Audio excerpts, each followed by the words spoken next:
Again, we are expecting Tim Hasselbeck, former Boston College NFL quarterback, to join us on the Heister Automotive Group hotline. Matter of fact, he's just connected with us. The ACC Network Analyst is on the call, television call, for number 17 UNC and Pitt this Saturday with Wes Durham. That's an 8 p.m.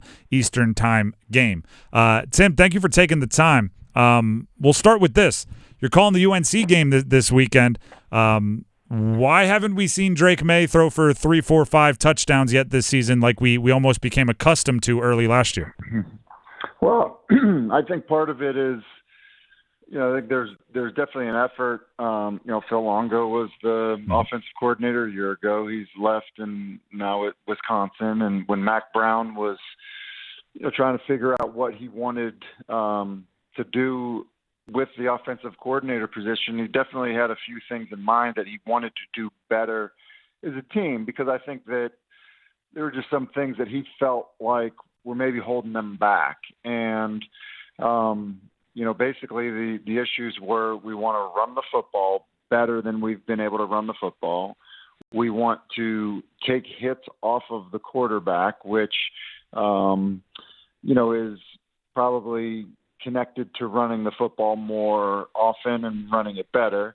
And then he also just wanted to be better at running the football in the red zone. And so, there was definitely a clear effort to say, look, we need to do this better. We're not going to put it all on Drake as much as, it's tempting to do that. And so I do think that is part of it. And the team is kind of built to be able to run the football.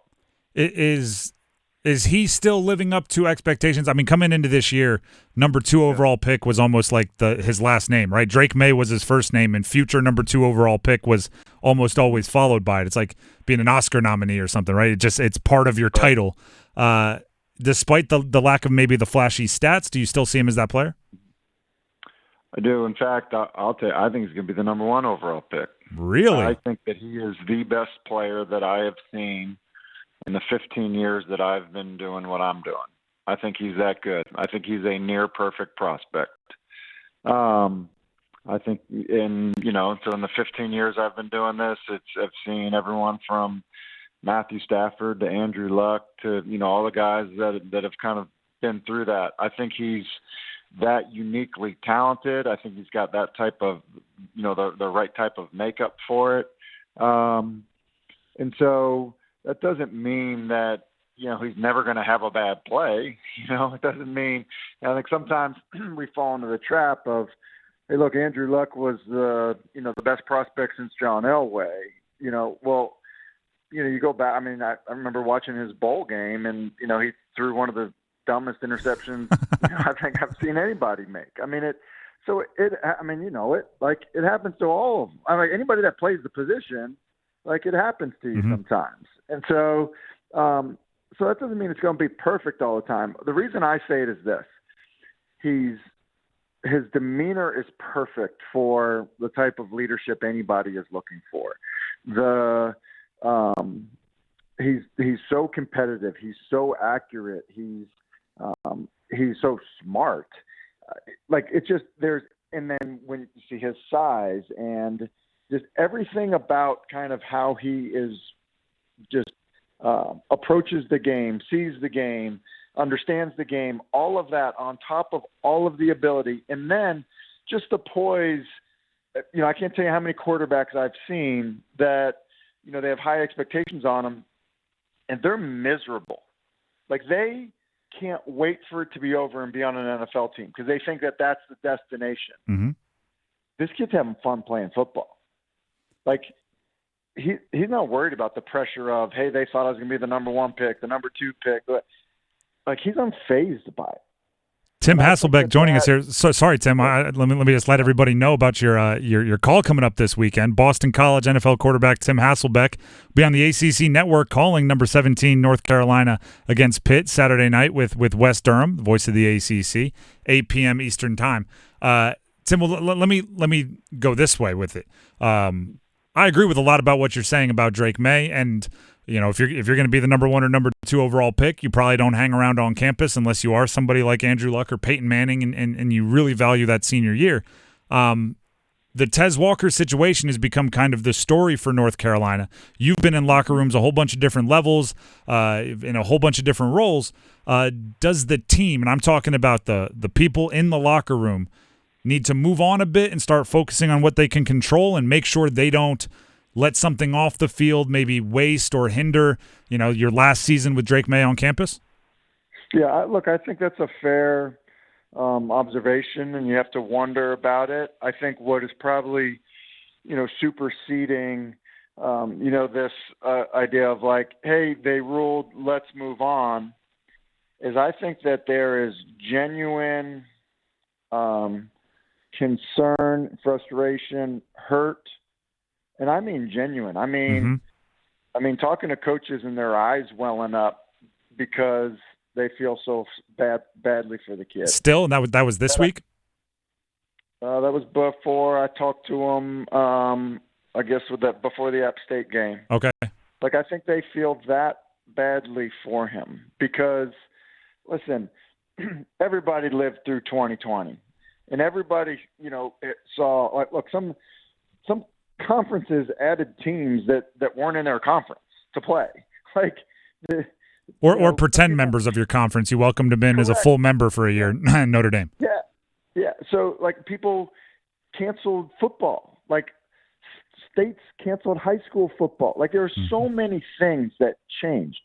Tez Walker went to North Carolina Central, and they did not play football. And, people are granted extra years. And so I think that everyone there feels terribly for him. Feels terrible. And so I think that, they want to continue to show him support. Look, we were in a meeting, and it was discussed. Drake Maye had mentioned he'd like to wear number 9 for the rest of the year. Like, when I tell you that they were that they feel so terribly for their teammate, I think that's why they want to continue to support him.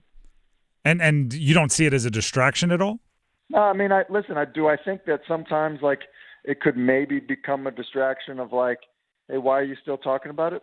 I mean, it could. I think that the feeling there is